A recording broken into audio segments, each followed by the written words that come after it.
Olá, bem-vindos! Hoje a gente vai mergulhar fundo num dos maiores mistérios de todos. É hora de pegar a lupa porque vamos investigar um caso arquivado, nada mais, nada menos que há 4 bilhões de anos, a origem da vida. É a pergunta fundamental, né? De onde a gente veio? É uma daquelas perguntas que a humanidade se faz desde que, sei lá, olhou para as estrelas pela primeira vez. E ó, não tô falando dos nossos pais, nem dos nossos avós. A gente vai muito, mas muito mais fundo. Estamos indo lá pro comecinho de tudo, para aquela primeira faísca de vida aqui no planeta. Para achar essa resposta, a ciência tem que virar uma espécie de detetive, sabe? A nossa missão aqui é analisar as provas, interrogar os suspeitos e tentar resolver um caso que esfriou há bilhões de anos. Então tá, vamos nessa. Bom, todo caso de detetive precisa de uma cena do crime, certo? E a nossa cena do crime é o próprio planeta Terra.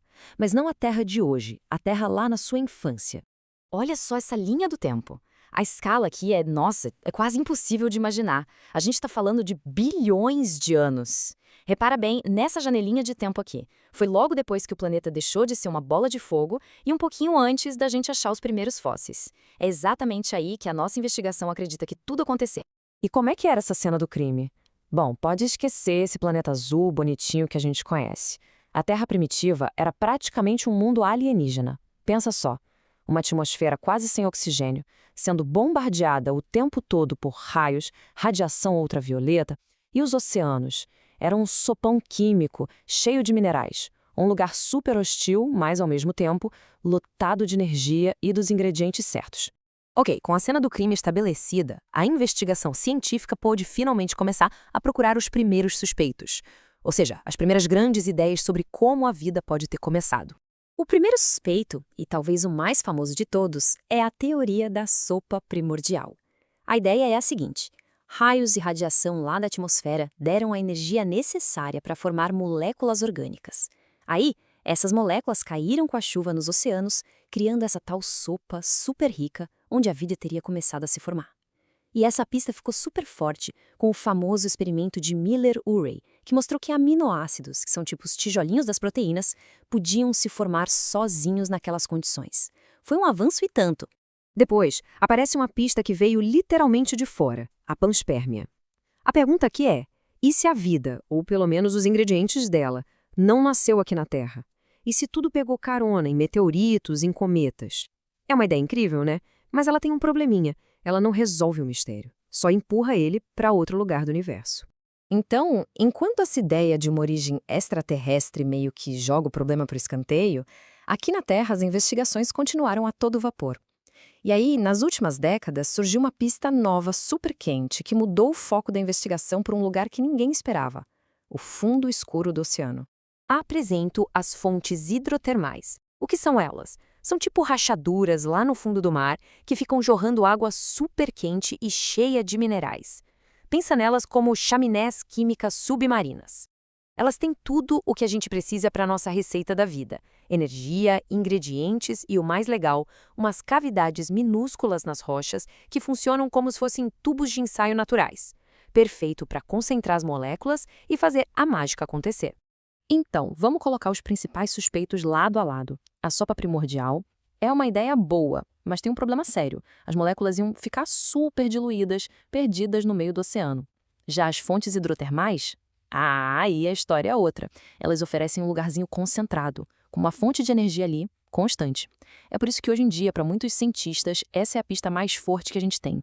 E aqui vem a parte mais maluca: a conexão direta com a gente. Esse tal de gradiente de prótons é, simplificando muito, um fluxo de energia. Funciona como uma bateria minúscula. E o jeito que a energia flui nessas fontes é impressionantemente parecido com o jeito que as nossas próprias células geram energia hoje, agora. É como se a gente carregasse um eco da origem da vida dentro da nossa biologia.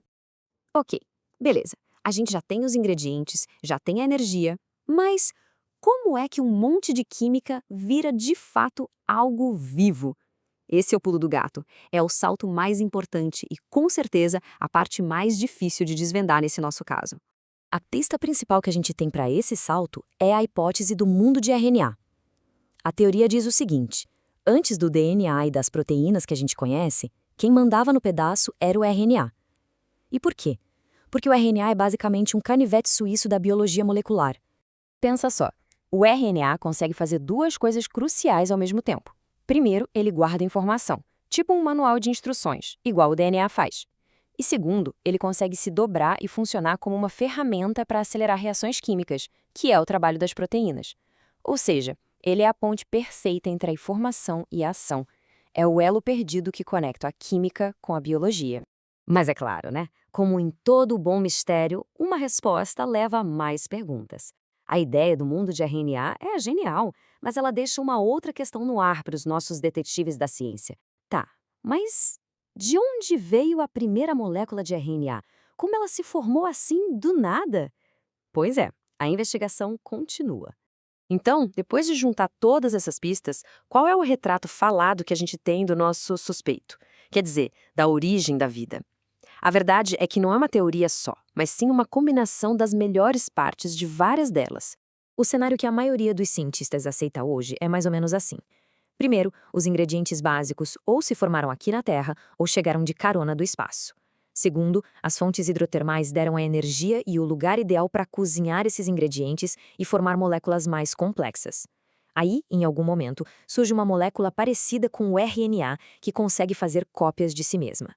E por fim, bolhas de gordura, tipo umas membranas, se formaram em volta de tudo, criando as primeiríssimas protocélulas. Só que mesmo com esse retrato falado bem detalhado, o caso não está nem perto de ser fechado. Longe disso. Os detetives da ciência ainda têm umas perguntas gigantes para responder. Como exatamente o RNA se formou? Qual foi o momento exato em que uma protocélula virou algo realmente vivo, que evolui? A busca por essas respostas está mais intensa do que nunca. No fim das contas, a origem da vida não é só uma questão científica. Ela mistura biologia, química e até filosofia. É, de certa forma, a história de como o universo começou a ter consciência de si mesmo, bem aqui, no nosso planeta. A grande pergunta que fica no ar é: qual será a próxima peça desse quebra-cabeça de 4 bilhões de anos que a gente vai encontrar?